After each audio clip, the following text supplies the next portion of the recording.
నాదెండ్ల భాస్కర్ రావు. ఈ పేరు తెలియని తెలుగువారు ఎవరూ ఉండరు. 23 జూన్ 1935లో గుంటూరులో జన్మించారు. ఈయన తండ్రి పేరు పిచ్చయ్య. ఈయనకి 1958లో వివాహమైంది. 1978 రాష్ట్ర శాసనసభ ఎన్నికల్లో విజయవాడ తూర్పు నియోజకవర్గం నుంచి కాంగ్రెస్ పార్టీ అభ్యర్థిగా పోటీ చేసి ఈయన శాసనసభలో కాలుపెట్టారు. నాదెండ్ల భాస్కర్ రావు గారు 1984 ఆగస్టు 16 నుండి 1984 సెప్టెంబర్ 16వ తేదీ వరకు, అంటే సుమారు ఒక నెల పాటు ఉమ్మడి ఆంధ్రప్రదేశ్ ముఖ్యమంత్రిగా పనిచేశారు. నందమూరి తారక రామారావు, మర్రి చెన్నారెడ్డి, అంజయ్య మంత్రివర్గాల్లో పలు మంత్రిత్వ శాఖల్లో కూడా పనిచేశారు. తరువాత 1998లో ఖమ్మం నుంచి పార్లమెంట్ సభ్యుడిగా ఎన్నికయ్యారు. 1978 నుంచి 1989 వరకు ఆంధ్ర రాష్ట్ర శాసనసభ సభ్యునిగా కొనసాగిన ఈయన కాలంలోనే మంత్రిగా, కేబినెట్ మంత్రిగా, ముఖ్యమంత్రిగా కూడా పనిచేశారు. నాదెండ్ల భాస్కర్ రావు గారు మర్రి చెన్నారెడ్డి మంత్రివర్గంలో, టి అంజయ్య మంత్రివర్గంలో కూడా పనిచేశారు. 1982 మార్చ్ 29న నందమూరి తారక రామారావు ఆంధ్రుల ఆత్మాభిమానమే నినాదంగా తెలుగుదేశం పార్టీని స్థాపించారు. పార్టీ ప్రారంభించిన 9 నెలలకే 1983 శాసనసభ సార్వత్రిక ఎన్నికల్లో ఘన విజయం సాధించి ప్రభుత్వం ఏర్పాటు చేశారు. రామారావు ముఖ్యమంత్రిగా, నాదెండ్ల భాస్కర్ రావు ఆయన మంత్రివర్గంలో కేబినెట్ హోదా కలిగిన ఆర్థిక మంత్రిగా ప్రమాణ స్వీకారం చేశారు. అయితే అసలు తెలుగుదేశం పార్టీ అనే లోకల్ పార్టీని స్థాపించడానికి పునాది వేసింది నాదెండ్ల భాస్కర్ రావే అంటారు. సరే, ఏది ఏమైనా గానీ ఆ తరువాత కొంతకాలానికి ముఖ్యమంత్రి నందమూరి తారక రామారావు గారు గుండెకు ట్రిపుల్ బైపాస్ శస్త్రచికిత్స కోసం టెక్సాస్ లో వెళ్ళారు. తరువాత తిరిగి ఆగస్టు 14, 1984న తిరిగి వచ్చారు. అప్పటికే నాదెండ్ల భాస్కర్ రావు బ్యాక్గ్రౌండ్ వర్క్ ను మొత్తం కూడా ప్రారంభించారు. ఆగస్టు 15 ఉదయంన గవర్నర్ ప్రతిపక్ష కాంగ్రెస్ నాయకుల్ని కలిశారు. కేంద్ర ప్రభుత్వం నుంచి టెలిఫోన్ రావడంతో పనులన్నీ చకచకా జరిగిపోయాయి.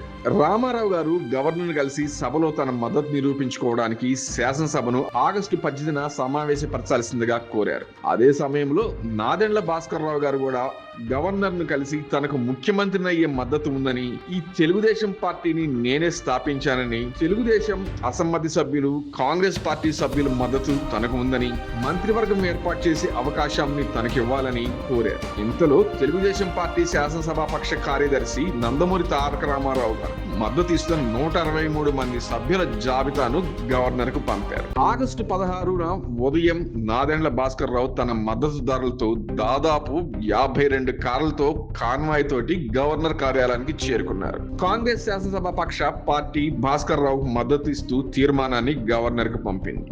అదే సమయానికి ఎన్టీఆర్ తనకు మద్దతు ఇస్తున్న 163 మంది సభ్యుల జాబితాను పత్రికలకు విడుదల చేశారు. ఆ తరువాత వారిని గవర్నర్ నివాసం ముందు ప్రవేశపెట్టారు. గవర్నర్ ఇరుపక్షాల మద్దతును ప్రత్యక్షంగా అంచనా వేయకుండా నందమూరి తారక రామారావు గారి ప్రభుత్వాన్ని గద్దెకు దించి నాదెండ్ల భాస్కర్ రావును ముఖ్యమంత్రిగా ప్రమాణ స్వీకారం చేయించారు. ఆగస్టు 16, 1984న తన మద్దతుదారులతో పాటు అప్పటి రాష్ట్ర గవర్నర్ అయిన రామ్లాల్ ని కలిసి పార్టీలో రామారావు మద్దతు కోల్పోయారని, పార్టీ మద్దతు తనకే ఉందని, ప్రధానమంత్రి ఇందిరాగాంధీ తోటి లోపాయికారితో సహకారంతో ఆయన ముఖ్యమంత్రి అయ్యారు అంటారు. ఇదే తన జీవితంలో ఓ పెద్ద మాయన మచ్చగా మిగిలిపోయింది. గవర్నర్ ఈయనకు అసెంబ్లీ మద్దతు నిరూపించుకోవడానికి 1 రోజులు గడివిచ్చారు. నాదెండ్ల భాస్కర్ రావు దొడ్డిదారిన గద్దెనెక్కారని ఎన్టీ రామారావు ప్రజల్లోకి వెళ్లి జరిగిన అన్యాయాన్ని ఎలుగెత్తి చాటారు. ఈ ప్రజాస్వామ్య పునరుద్ధరణ ఉద్యమంలో మిత్రపక్షాలు ఆయనకు ఎంతో సాయం చేశాయి. 1 రోజుల గడువులో ఎంతో డబ్బు ఖర్చు పెట్టిన భాస్కర్ రావు గారు శాసనసభలో మద్దతును కూడగట్టుకోలేకపోయారు. ఫలితంగా సెప్టెంబర్ 16న భాస్కర్ రావు ముఖ్యమంత్రిగా వైదొలిగారు. కేంద్ర ప్రభుత్వం తిరిగి రామారావును ముఖ్యమంత్రిగా ప్రతిపాదించింది. భాస్కర్ రావు తెలుగుదేశం పార్టీ తన ఆలోచన రూపమని చెప్పుకుంటూ వస్తూ ఉంటారు. అయితే ఆయన ఆ తర్వాత కాలంలో అలా ప్రాంతీయ పార్టీని స్థాపించి తప్పు చేశానని చింతించడం ప్రారంభించారు. ఏది ఏమైనా గానీ నాదెండ్ల భాస్కర్ రావు మంచి రాజకీయ నాయకుడు. అయితే ఆయన కొంతకాలంగా వయోభారంతో పాటు అనారోగ్య సమస్యలతో బాధపడుతూ హైదరాబాద్ లోని కాంటినెంటల్ ఆసుపత్రిలో చికిత్స పొందుతూ ఏప్రిల్ 22, 2026న తుది శ్వాస విడిచారు.